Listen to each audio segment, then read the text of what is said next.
রেডিওটা আসলে একটা ম্যাজিক্যালি জিনিস, শুধু যন্ত্র না, এটা মুক্তিযুদ্ধের একটা হাতিয়ার ছিল। পঙ্গু মুক্তিযোদ্ধা যিনি কেচে বর দিয়ে এসে আমার আব্বার কাছে রেডিওটা মেরামত করতে দিয়েছিল। এই রেডিওটা আমাকে উৎসাহ দিয়েছে রেডিও সংগ্রহ করার জন্য। প্রতিটা রেডিওর সঙ্গে একটা করে স্মৃতি, একটা করে ইতিহাস আছে।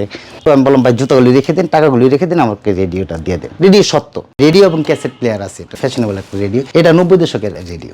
এটা একটা স্লিম একটা রেডিও, প্লেইং এবং ম্যানুয়াল একটা রেডিও। এটা এখন সচল আছে। এটা হচ্ছে ফিলিপস রেডিও। এটাও 60 দশকের রেডিও। এগুলি মিডিয়াম ওয়েভ, শর্ট ওয়েভ থাকতো। স্বাধীন বাংলা বেতার কেন্দ্র থেকে অনেক অনুষ্ঠান শুনতো ওই সময় এসব রেডিও দিয়ে। এটা মুক্তিযুদ্ধকালীন সময়ের রেডিও। এটা একজন বীর মুক্তিযোদ্ধার রেডিও, বীর মুক্তিযোদ্ধা আব্দুল ফারুকের রেডিও।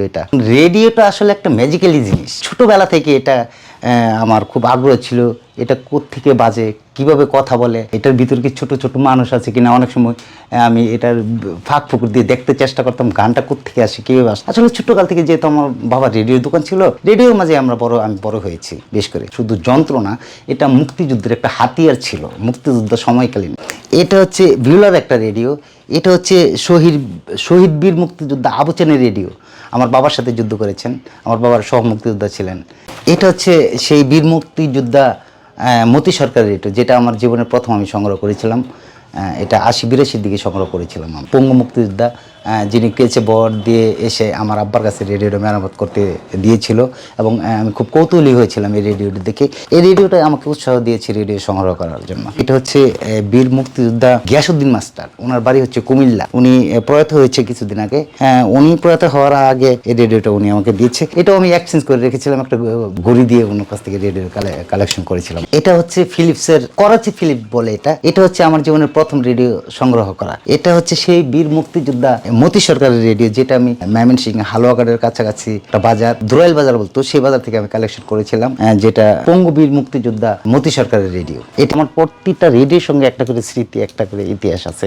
জুতা বিক্রি করেও রেডিও কিনেছি, লেবারি করেও রেডিও সংগ্রহ করেছি, বিভিন্ন দেশে গিয়েছি। দর্জির কাছে একটা রেডিও, খবর পেয়ে ওখানে গেলাম। যাওয়ার পর তারপর ভদ্রলোক রেডিও বিক্রি করবে না, একজন বলে বিক্রি করবে, একজন বলে বিক্রি করবে না। তারপর রেডিওর ফাইনাল হলো 2000 টাকা রেডিও বিক্রি করবে, এমন একটা দাম চাইল। ওই সময় আমার কাছে 2000 টাকা ছিল না, সম্ভবত 1000 বা 1200 টাকা ছিল। তখন ওই ভদ্রলোক বললেন, না 2000 টাকা নিচে আমি বিক্রি করবো না। তারপর সে আমার বললো, আপনার জুতাগুলো অনেক সুন্দর। আমি বললাম, হ্যাঁ ভাই, জুতাগুলি আমি 2-3 দিন হয় কিনেছি, জুতাগুলি নতুন আছে, দেখেন তো আপনি হয় কিনা। জুতাগুলি পরে দেখে ওর পায়ে ফিটি। তো আমি বললাম, ভাই জুতাগুলি রেখে দেন, টাকাগুলি রেখে দেন, আমাকে রেডিওটা দিয়ে দেন। তো রেডিওটা আমি নিয়ে আসলাম, নিয়ে এসে নদীর ওই পারে দাঁড়িয়েছি। এখন আমার জুতা নেই পায়ে, আমার পকেটে পয়সা নেই। তারপর এক মাঝিকে বললাম, ভাই আমাকে একটু পার করে দিবেন, আমার কাছে পয়সা নেই। তো ভদ্রলোক আমাকে পার করে দিল। তারপর সেখান থেকে পাটুলি এসে আমার এক ফ্রেন্ডের কাছ থেকে পয়সা নিয়ে জুতা কিনে তারপর আমি বাড়িতে ফিরে আসছি। তো সেটা 90 সনের কথা, 90-এর পরপর কথা। সিলেট গিয়েছে একটা রেডিও কিনতে, টেলিফোন কেন একটা রেডিও। তো রেডিওটা আমার পছন্দ হয়েছে। উনি যে টাকা চেয়েছেন রেডিওর দাম, সেই টাকা আমার নেই। ওই সুরমা ব্রিজের উপরে অনেকটা ঢালু ছিল, সেখানে আমি ওই দেখি বাচ্চারা রিক্সা ঠেলে উপরে তুলে দিলে 2 টাকা একটা করে দেয়। তো সেখানে আমি বেশ কয়েকদিন কাজ করে টাকা সংগ্রহ করে সেই রেডিও নিয়ে তারপর আমি ঢাকা চলে এসেছি। রেডিও শুধু একটা যন্ত্র মনে করি না, এটা ইতিহাসের একটা অংশ।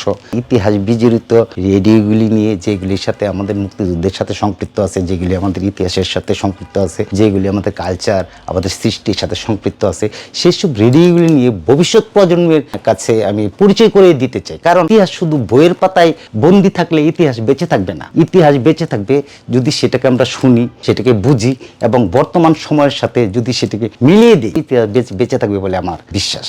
ফেসবুক, ইউটিউব, ওটিটি প্ল্যাটফর্ম যাই কিছু বলেন না কেন, কিন্তু আসলে সত্য মিথ্যার যাচাই করাটা খুব কঠিন ব্যাপার। কিন্তু রেডিও কোনো মিথ্যার কোনো প্রশ্নই নেই রেডিওর ভিতরে। রেডিও সত্য।